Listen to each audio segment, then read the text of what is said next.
keinginan untuk merealisasi aspirasi bangsa-bangsa di dunia untuk menjadi insan yang merdeka, telah pula mendorong Bung Karno dan para pemimpin di Indonesia untuk menurunkan gagasan pentingnya penyelenggaraan konferensi internasional bagi perjuangan bangsa terjajah, seperti konferensi Asia Afrika di Bandung dengan Bandung Principles. Dari beberapa contoh yang telah disebutkan di atas, tanpa adanya korelasi yang positif yang erat antara tujuan yang diinginkan, yang ingin dicapai oleh Zamenhof dan pemikiran Bung Hatta dan para pemimpin Indonesia, di antara tujuan politik luar negeri Indonesia dan tujuan perdamaian dunia seperti dimaktubkan dalam Piagam PBB. Di sini pula terletak referensi bahwa pertama kalinya Indonesia menyelenggarakan Kongres Esperanto. Terbentuknya komunitas pecinta bahasa Esperanto di kalangan rakyat Indonesia yang berangsur natural. Ini merupakan apresiasi yang tinggi dan dari kita terhadap langkah-langkah masyarakat Esperanto di dunia dalam menyumbangkan bagi terciptanya perdamaian dan keadilan. Ketika kami pertama kali dihubungi oleh panitia untuk memberikan sambutan mewakili Kementerian Luar Negeri, maka dengan senang hati kami meminta, senang hati permintaan itu dapat kami penuhi. Pertama tentunya bahwa tujuan dari diplomasi, tujuan politik luar negeri bebas aktif adalah perdamaian, keamanan, dan kesejahteraan masyarakat bangsa-bangsa. Jelas ini terdapat kesamaan dengan pemikiran Zamenhof itu sendiri. Kedua, bahasa adalah alat diplomasi yang pada dasarnya menjadi medium penyampaian pesan. Semua diplomat kami, Indonesia, dipersyaratkan untuk menguasai lebih dari satu bahasa internasional. Karena itu, atas dukungan Presiden RI, maka di Kementerian Luar Negeri akan didirikan pusat bahasa diplomasi yang mempersiapkan 15 bahasa internasional, terdiri dari 6 bahasa PBB, yaitu Inggris, Prancis, Cina, Spanyol, Rusia, dan Arab, 2 bahasa Eropa tambahan yaitu Portugis dan Jerman, 2 bahasa tambahan dari Asia Pasifik yaitu Jepang dan Korea, serta 5 bahasa dari lingkungan ASEAN yang bukan bahasa Inggris yaitu bahasa Vietnam, Kambodia, Laos, Thailand, dan Filipina. Pusat bahasa diplomasi ini merupakan pula jenis dari tingkat kemampuan bahasa yang kami bentuk mulai tahun 2013 ini. Di sini kami memandang relevansi bila mana pada waktu dekat pusat bahasa diplomasi ini juga akan mengajarkan bahasa Esperanto. Kami yakin bahasa Esperanto dengan mudah akan cepat populer di kalangan diplomat Indonesia. Sekali lagi, kami mengucapkan selamat kepada penyelenggara yang telah mengupayakan terwujudnya Kongres pertama Esperanto pada hari ini. Atas nama Kementerian Luar Negeri, kami mengucapkan selamat atas terselenggaranya Kongres Esperanto Indonesia pertama dan semoga sukses. Thank you very much.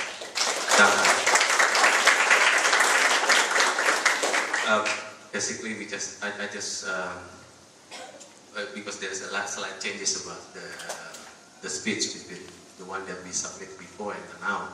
And, in principle, we support this meeting, this Congress, and even that in the very near future, our foreign ministry would also include the Esperanto language to become one of our diplomatic languages.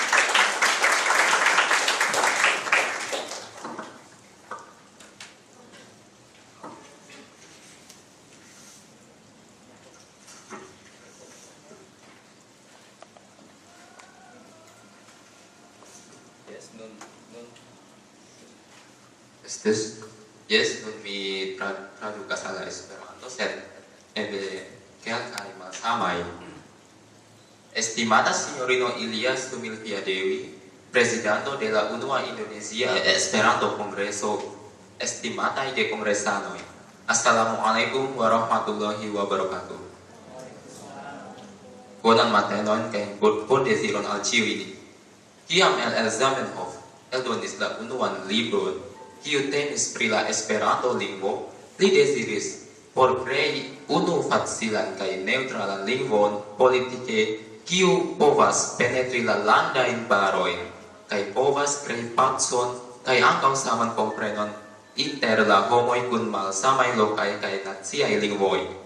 Tiu celo paralelas kun fundamento de eksterlanda politiko de Indonezio. Skribita en enkonduko de Fundamenta Konstitucio 1949, alineo 4, tio estas, kaj Indonezio havas rolon por apliki mondan ordon en fundamento de sendependenco, eterna pazzo kai socia justezo. El tiu fundamento aperis Indonesia exterlanda politico, tio estas libera kai activa politico. Estimatai gepartoprenantoj, clarigo de exterlanda politico libera kai activa estas heredaĵo de la unua vicepresidento de Indonesia Respubliko, Dr. Andes Muhammad Hatta. Libera kai activa havas clarigon. Libera signifas mem determini la exterlanda politikon consente kun nacia interesos sen obei alla alilanda devigo kai sen ligigi kai impligigi alla iu ain ideologia bloko kai tia milita alianzo. Kai activa signifas provi pordoni contribuon active kai positive en la laboro por atingi eternan mondan pazzo. Libera activa politico estas clarigita plu de nuna presidento de Indonesia Susilo Bambang Yudhoyono, kiu esprimas konceptan propaĵon ke la libera activa politico estas unu devas esti farita per konstruktiva proksimigo kiel manifestaĵo de eksterlanda politiko. Du, Indonesio ne volas aliĝi al iu ajn milita traktato kiel NATO. 3. En la praktiko, eksterlanda politiko libera aktiva necesas konektecon en reta formo, kiu faciligos komunikadon inter ĉiuj estraroj. 4. Eksterlanda politiko libera aktiva estas reflekto de Indonesia internacia identeco. Kaj 5. Eksterlanda politiko libera aktiva devas kapabli por reflekti veran Indonesian naciismon. Eksterlanda Ministerio de Indonesia kiel kun ordiganto por la realigo de eksterlanda rilato jam plu klarigis pri la eksterlanda politiko libera aktiva. Realigo de eksterlanda politiko kiu havas libera aktiva fundamento ne povas fari de eksterlanda ministerio sole.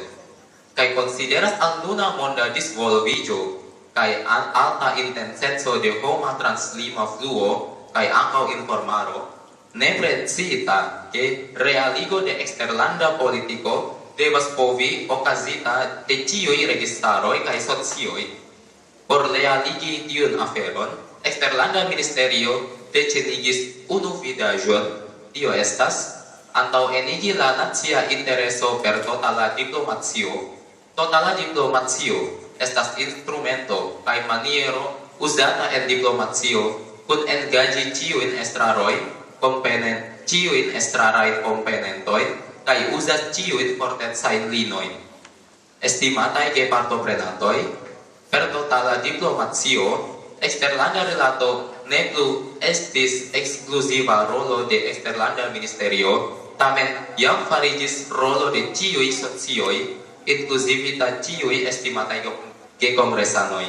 Kai taugas kun eksterlan rilata moto de nia presidento, a thousand friends, zero enemy, en Esperanto, mil amikoj, nulo malamiko. Ni esperas ke tiu ĉi kongreso povas fariĝi forumo por plekti amikecon kaj komenco de disvolviĝo de diplomacio de people to people contact en Esperanto inter homa kontakto por ĉiuj geesperantistoj, ne nur en Indonesia, sed ankaŭ en la tuta mondo. Nome de la eksterlanda ministerio, ni gratulas vin ĉiuj okaze de la unua Indonesia Esperanto Kongreso kaj bonan sukceson. Dankon.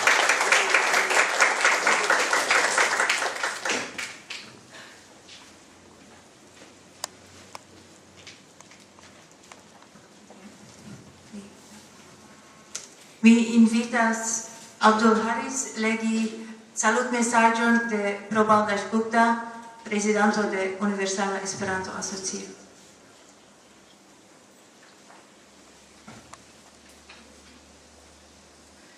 Estimataj kongresanoj, donas al mi grandan plezuron povi en la nomo de Universala Esperanto Asocio kaj en mia propra saluti la Indonesian Esperanto Kongreson okazontan inter la kvina kaj la oka de aprilo 2013 en Bogor.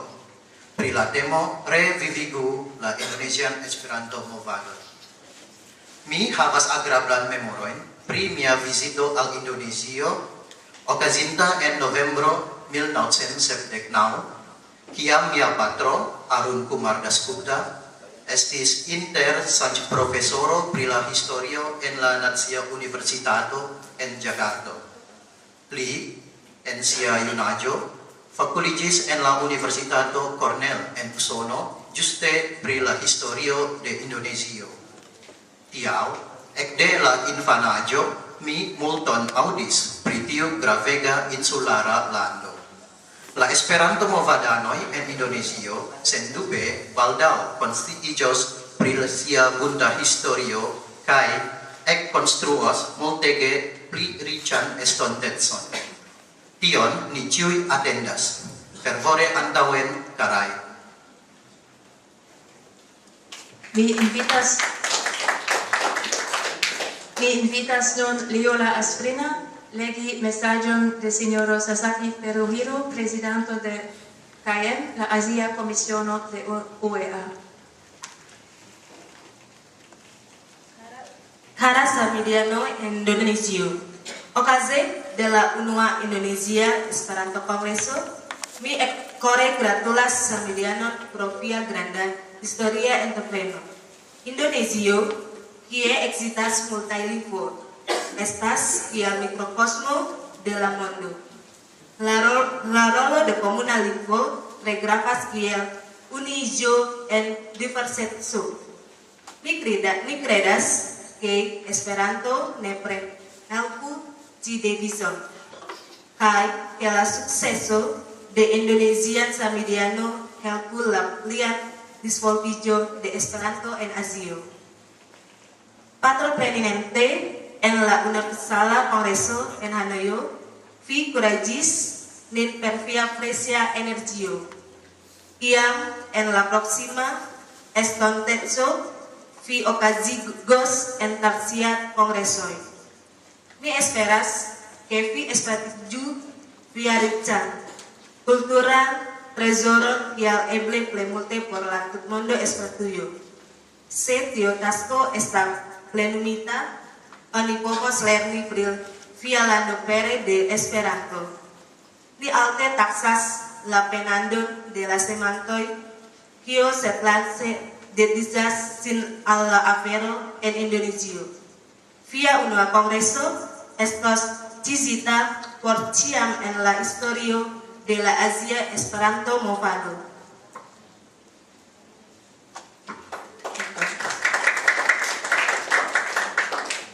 Eko Nur Shah nun legos mesaĝon de Sinjoro Renato Corsetti, antaŭa prezidanto de UEA. Karaj esperantistoj kongresantan en Bogor, vi havas privilegion ĉeesti la unuan kongreson en Indonezio, kies celo estas revivigi la Indonezia Esperanto-movadon, kaj mi havas la ĝojon povi saluti vin. En la lastaj jardekoj, kiam mi okupiĝis pri la tutmonda movado, mi havis daŭran ĉagrenon, ĝuste pro tio, ke mi ne sukcesis fari ion efikan por revivigi la movadon en Indonezio. Laŭ mi, ege eraras tiuj, kiuj opinias, ke ĉio dependas en Bruselo, Eŭropa Unio aŭ de Nova Jorko, Unuiĝintaj Nacioj. Antaŭ ol alparoli kun ioma ŝanco tiujn internaciajn instancojn, la Esperanto-movado devas stari sur siaj propraj firmaj piedoj tra la mondo. Ni pensas, ke ni estas monda movado, sed ni ne estas tia, se Indonezio ne estas reprezentata en nia komunumo. Ne povas esti, ke lando tiel granda, tiel multe loĝata, kaj pli grava en la mondo, ne forte subtenas la mondan movadon uean praktike.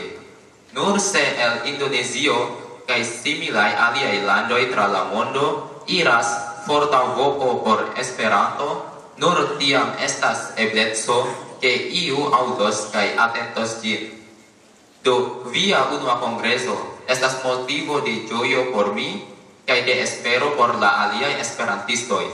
Considerante la rapida en progresoi, kiuin vivaris dum la lasta iaroi, oni povas atendi multon devi por la venonta iaroi. Compreneble en Australio, Azio kaj Eŭropo, ni ĉiuj restas pretaj helpi vin, sed vi mem devas esti la ĉefaj portantoj de Esperanto en Indonezio. Bonvolu memori pri la gloraj historiaj radikoj de Esperanto en antaŭaj epokoj ĉe vi, kaj bonvolu havigi al la arbo de Esperanto grandan branĉaron en la estontaj jaroj. Sukceson al la unua kongreso de esperantistoj en Indonezio. Vivu la Esperanto movado en Indonezio. Mi invitas Erlanga Temayuga veni antaŭen kaj legi la mesaĝon de sinjoro Lee Jun-ki, prezidanto de Seula Esperanto Kulturcentro kaj antaŭa prezidanto de KM. Ne nur por Indonezio, sed ankaŭ por Sud-Orienta Azio. Okaze de la unua Indonezia Esperanto Kongreso, nome de Seula Esperanto Kulturcentro, mi kore salutas kaj gratulas tian sukceson. En la 90 Universala Kongreso de Esperanto, kiu okazis en Hanojo, Vietnamio, en la jaro 2012, mi rimarkis la fakton ke Esperanto movado en Indonezio estas hela kaj esperiga. Pro tio, ke en Indonezio troviĝas sufiĉe da kompetentaj gejunuloj kiuj lernas Esperanton, mi kuraĝe diras la fakton. Mi esperas ke vi, indoneziaj samideanoj, brile kontribuos por verdigi Sud-Orientan Azion. Laste, ile Internacia Ligo de Esperantistaj Instruistoj, anoj en la Orienta Azio, ĉiujare okazigos komunan seminarion en Ĉinio, en Japanio kaj en Koreo. Tra la eventoj mi trovis potencialan kaj latentan kapablon de aziaj esperantistoj. Iam baldaŭ okazos tiaj Esperanto-eventoj en la regiono Sud-Orienta Azio. Ankoraŭfoje, kore gratulante vian unuan kongreson, mi sendas aplaŭdon al ĉiuj kongresanoj kaj al la gvidantoj, kiuj kreskigis la gejunulojn en Indonezio. Koran dankon. Nun Sasri Vildardini legos mesaĝon de la unua kiu sendis salutmesaĝon al la kongreso, signoro Fidel Lalau Mariel, prezidanto de Unuiĝo de Malagasaj Esperantistoj. Karaj gesamedianoj kaj gefratoj sis la Henda Oceano. Nome de la Unuiĝo de Malagasaj Esperantistoj kaj de mi mem, mi gratulas fin pro la okazigo de tiu ĉi kongreso. Granda estas la distanco inter Indonezio kaj Madagaskaro, tamen ni havas komunan historion, ĉar parto de la malagasa popolo devenas de Indonesia kaj ties ĉirkaŭazoj. Mi deziras ke estu kontakto kaj kunlaboro inter ni, esperantistoj de ambaŭ landoj. Mi bondeziras sukceson al via kongreso. Amikajn salutojn.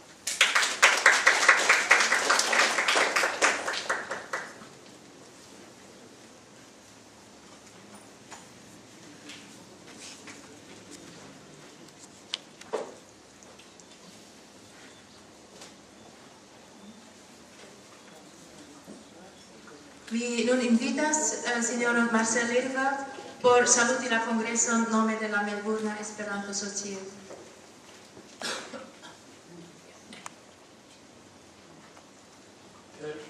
La Melburna Esperanto Societo jam havas plurajn jarojn grandan specialan interesiĝon pri la stato de Esperanto en Indonezio. Jam antaŭ 40 jaroj mi iris postuli en Universitato e Salatiga, kai do la Melbourne Esperanto Societo zorgis ke mi povis disdoni lernolibroin al instruistoj tie. Kelkajn eble kvin jarojn post tio, ree vizitante Indonezion, mi faris la samon, disdonante Esperanto lernolibron en la occidenta parto de Javo, kaj en tiu sama jaro mi havis la honoron viziti tiam ancora vivantan profesoron Liem, esperantisto de longa daŭro kaj famo. Do, kaj poste ni regule kontaktas kun indonezianoj, esperantistoj. Do, estas al mi granda ĝojo kiel reprezentanto de la Melbourne Esperanto Societo saluti vin kaj niajn gastojn kaj samtempe bondeziri la plej bonan al la nova asocio por Esperanto en Indonezio, kaj ni ege ĝojas ke fine tio efektiviĝis. Dankon. Invita Sandra Morgan por saluti la congreso en nome de la Australia Esperanto Asocio. Saluton. Do mi estas mi fieras ke mi memstare trovis la kongreseon. Mi prenis la verdan buson, poste la bluan buson. Do estas aventura vojaĝo. Do mi estas ĉi tie 14 horojn kaj mi rimarkis ke estas tre bona kongreso, mi ŝatis la etozon. Bone organizita, do mi gratulas la organizantojn. Kaj mi ŝatis mian liton, kaj la manĝaĵo estas bona. Kaj mi tre admiras la junan energion ĉi tie. Do vere ankaŭ ni en Aŭstralio bezonis iom de tio. Do, kiel prezidanto de la Australia Esperanto Asocio, mi salutas vian kongreson kaj mi deziras al vi bonan eventon kaj bonŝancon en la venontaj jaroj. Do, ni estas najbaraj landoj kaj mi scias ke la antaŭa prezidanto Diane Lux ankaŭ ŝi klopodis havi pli fortajn kontaktojn kun Indonezio. Do ankaŭ ŝi salutas la kongreson. Do, ni ankaŭ ŝatus sekvi la kongresan temon, revivigu la indonezian movadon, kaj ni decidis, do unue mi scias ke la Melbourne Asocio invitis el Indonezio al nia kongreso en evento en januaro en Canberra, kaj ankaŭ AIA ŝatus inviti ne nur inviti, fakte pagi, tio signifas. Invito estas facile, mi povas inviti junan. Do, mi esperas vidi almenaŭ 2 de vi dum nia evento en Canberra en januaro. Kaj la dua afero estas, ni tre ŝatus havi komunan kongreson, lernejon, eble post 1 aŭ post 2 jaroj en la venonto, kaj mi tre ŝatus diskuti tion dum tio kongreso. Do, mi antaŭĝuas nian kunlaboron. Dankon.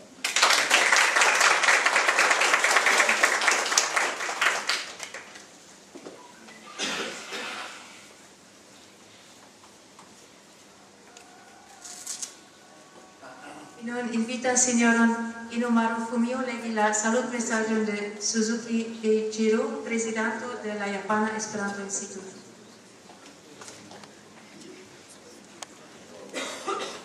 Mi presento al vi la mesaĝon de nia prezidanto de la Japana Esperanto Instituto. Estimataj kongresanoj, ocasión de la UNUA Indonesia Esperanto Congreso en Bogor, nombre de Japana Esperanto Instituto, mi gratulas ĉiujn kongresanoj. Mi tre ĝojas, ke Esperanta movado en Indonezio reviviĝis post longa tempo, dank al kunlaboro de sinjorinoj Heidelbusch, Tatiana Rostkova kaj Ilia Semmelfield-Devi kaj multaj samideanoj, kaj finfine vi indoneziaj esperantistoj malfermis ĉi tiun memorindan kongreson. Ni japanaj esperantistoj elkore atendas ke la Indonezia Landa Asocio de Esperanto grate ekvojaĝos en ĉi tiu kongreso. Indonezio konsistas el pli ol 10,000 insuloj en vastega lando. Do mi atentas ke la movado de nia lingvo havis kaj havos multe da malfacilaĵoj ĉi tie. Ni deziras ke por Esperanto viaj multegaj insuloj estu insuloj sen izoliĝo, kiu estas ĉiara temo de la Universala Kongreso. Japana Esperanto Instituto, kiel unu el la landaj asocioj en Azio, subtenos vin kaj deziras kunlaboron kun vi. Ĉi aŭtune ni havos la 100-an Japana Esperanto Kongreson, same memorindan kiel la via. La kongreso okazos en Tokio de la 12 ĝis 19 en oktobro. La kongresstemo estas Esperanto ligas homajn korojn de la pli ol 100-jara historio al estonteco. Ni fervore atendos vian partoprenon. Do bonege estas ke 10 japanaj esperantistoj partoprenas en ĉi tiu kongreso. Do mi deziras vian fruktoplenan kaj sukcesan kongreson. Suzuki Keiichiro, prezidanto de Japana Esperanto-Instituto, anstataŭe legis Inomaru Fumio, vicprezidanto de Japana Esperanto-Instituto. Dankon.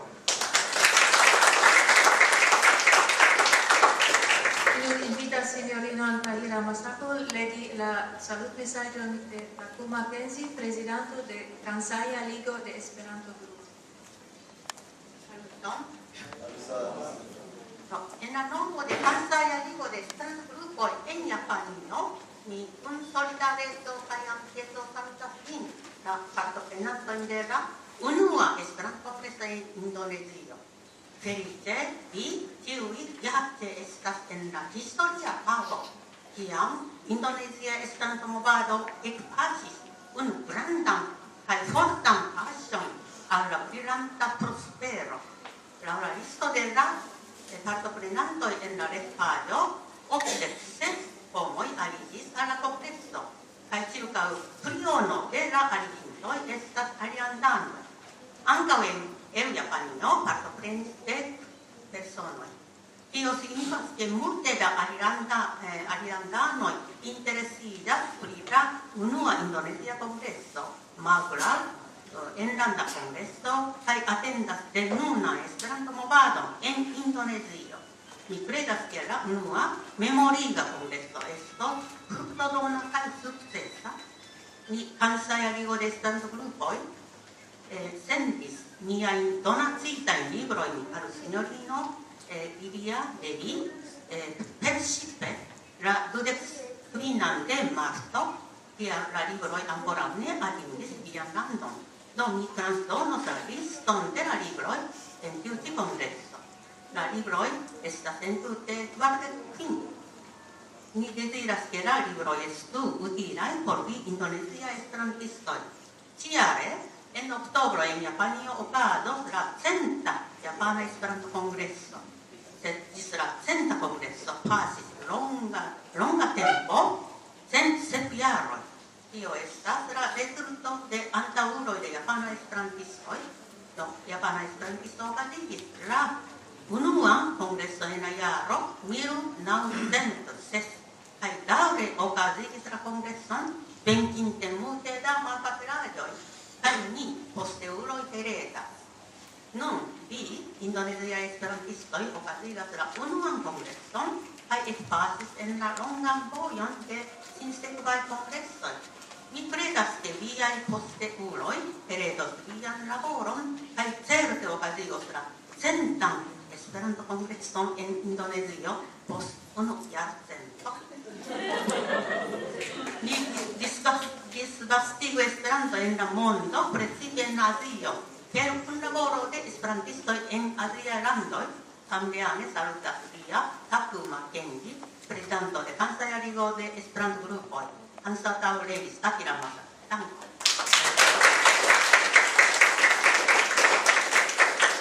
Kiel lasta salutanto, mi vokas fraŭlinon Junaĉe por saluti nome de la Korea Esperanto-Asocio.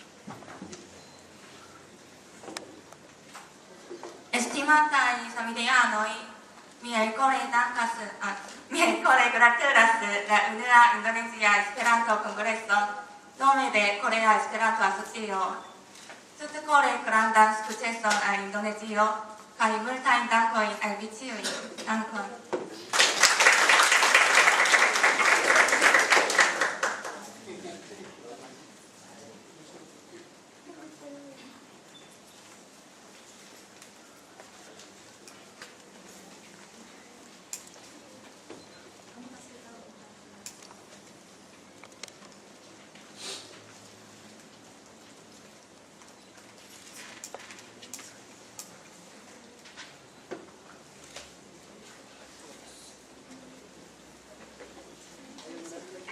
Ni atendas la dancistoj. Penari, tolong.